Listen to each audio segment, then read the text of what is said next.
Estamos de vuelta, uno más uno, gracias por continuar en sintonía. Llegó el próximo decano de la Facultad de Economía de la UAS, nuestro estimadísimo economista, Antonio Siriaco. Buenos días, profesor. Muy bien, Stanley, y también Un día de Alberto. conmociones, Sí, el de hoy. Y- evidentemente condolencias, porque sí. Orlando, un joven honesto, respetuoso, tranquilo, y entonces de repente que ocurra eso, ¿no? Algo Y inesperado. justo hay otra conmoción, que con esto de Orlando, pues, por supuesto, nos olvidamos bastante. Claro, La crisis económica claro, y las amenazas de una recesión universal claro.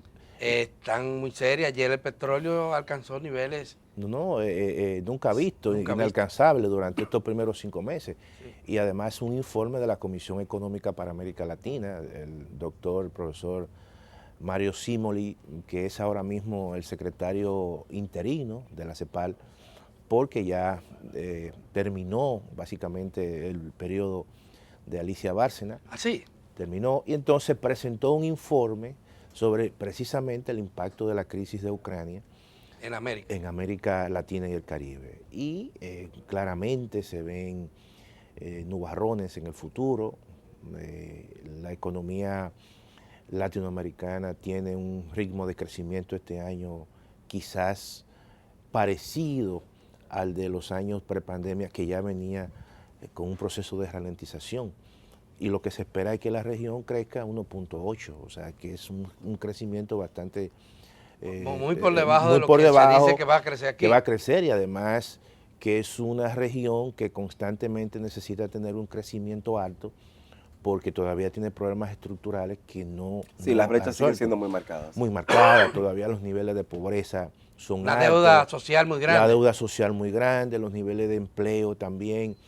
Para una región como esta, donde hay mucha informalidad, necesita crecer a tasas incluso por encima del 3, del 4 en promedio, para que pueda ir absorbiendo una gran parte de esa mano de obra que está informal. Pero también hay proyecciones de que los niveles de pobreza se incrementen. Y déjame decirte lo siguiente, quizás llama la atención que en el caso de la República Dominicana, en ese informe, proyecta una disminución este año de los niveles de pobreza, o en el caso de Panamá, o en el caso de Uruguay, o en el caso de Guatemala. Los únicos países. Y son economías muy importantes esto, que todo parece indicar que recibieron buenos recursos los hogares durante el año 2021 por parte de las remesas, porque las remesas es un componente que directamente impacta los ingresos de muchos hogares que están en zonas bastante vulnerables. Hay gente, Juan Bolívar Díaz, dice que ustedes los economistas todos están equivocados, subestiman a las remesas. A las remesas, porque lo que ha impactado positivamente no han sido las medidas del gobierno, no ha sido nada, sino esa remesa, ese dinero que está llegando aquí. No, yo creo, Alberto, yo pienso que es así. Yo creo que durante mucho tiempo se subestimó ese renglón, pero es un renglón que cada vez más sube, pero que también llega directamente a la gente. Entonces, y a todos los estratos sociales. Y a todos los estratos sociales. Especialmente los más bajos. Y no solamente en términos de mayores niveles de ingresos. Hay un componente en especie que cuando tú la cuantificas, claramente que son mucho más de los 10.400 millones. La caja que vienen, ¿verdad? Claro, porque te envían cajas, ajuares, ropa, alimentos. Y además que hay un dinerito que viene en los bolsillos. Que no se registra. Que no se registra. Déjame, tú has mencionado algo muy importante, Adalberto, porque generalmente hay un monto en dólares que te permiten tú cargarlo, ¿verdad? De un país a otro, por debajo de los $10.000. Y hay una cantidad importante de dominicanos que vienen con 5.000, 6.000, y nadie le pregunta cuánto trae, ni lo declaran incluso en los aeropuertos, porque así eso lo inyectan. Y así lo inyectan. Y eso es un mecanismo que tradicionalmente las personas, no solamente aquí, sino también en otros países donde es permitido, y la gente dice, bueno, por las necesidades inmediatas que tiene, mira, necesitamos $1,000, no te apures, y lo envían con un amigo, O una amiga, 200 o o 300 $200. Cuando tú cuantificas ese monto, oye, es una cantidad Bastante alto. que mueve la economía. Por eso es que las cuentas nacionales, y es una situación que yo creo que no solamente ocurre en la República Dominicana, no capturan todo el movimiento de la economía, todo lo que se inyecta en la economía. La gente cree que todo es, al margen de todo, producto de narcotráfico, producto de actividades ilegales. No, hay otras actividades que son legales, ilícitas, que tienen y no hay capacidad para Doctor, pero registrarlas. antes que se nos termine el tiempo, la medida que tomó el gobierno frente a los precios de los combustibles Correcto. y del petróleo, de subsidiarlo hasta un monto determinado, que eran $115 Sí, el sí, barril, hasta $115. llegó al final porque ya el petróleo ha llegado a los 120. ¿Qué va a pasar y qué repercusión podría tener esto en la economía dominicana? Y ahí le sumo la Cumbre de las Américas. Sí, mira, yo creo que en primer lugar, hay que revisar la ejecución del presupuesto. Y el gobierno ha venido, porque ha habido una reducción del gasto de capital. De enero a mayo, creo que ha sido 8.5.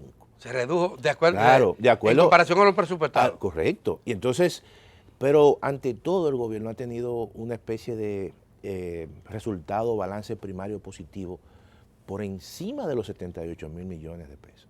Y cuando tú sumas, por ejemplo, todo lo que son las fuentes financieras, lo que el gobierno recibe por ingresos, por impuestos, pero también por préstamos, y les resta las aplicaciones financieras, es decir, todo lo que el gobierno gasta en términos de su gasto corriente, gasto de capital y además pago de interés y amortizaciones, el gobierno tiene hasta ahora un sobrante de 112,000 millones de pesos.